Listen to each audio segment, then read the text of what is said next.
La CDE s'est réunie ce mardi matin pour une conférence à l'hôtel Columbus.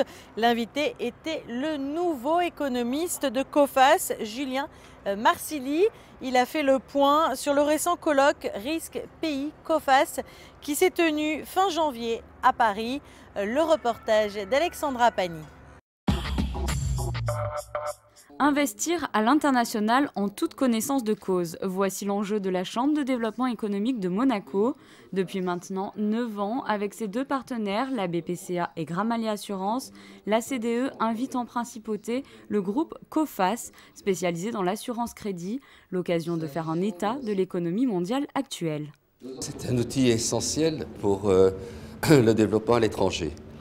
Il vous permet d'avoir la température de l'économie mondiale avec un temps d'anticipation, puisque la SOFAS s'occupe essentiellement de l'endettement des entreprises en les assurant, et c'est par les défauts de paiement d'endettement que l'on voit souvent, malheureusement, les pays qui ont des difficultés. Ça va nous permettre de cibler les secteurs de ces pays qui sont en bonne santé, et ça nous permettra aussi d'éviter certains secteurs où nous pourrions avoir par la suite pour nos adhérents des problèmes de paiement ou d'arriérés de paiement. Pour la deuxième année consécutive, Julien Marsili s'est prêté à cet exercice. Il a pu dresser le bilan du récent colloque Coface qui s'est tenu à la fin du mois de janvier à Paris.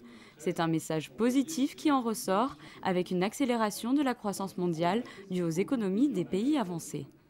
La croissance mondiale accélère.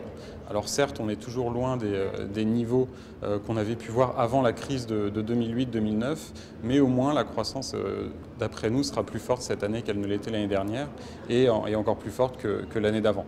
Alors si la croissance mondiale accélère, c'est avant tout grâce aux économies avancées, les États-Unis en tête, et puis ensuite le Royaume-Uni et la zone euro dans une moindre mesure.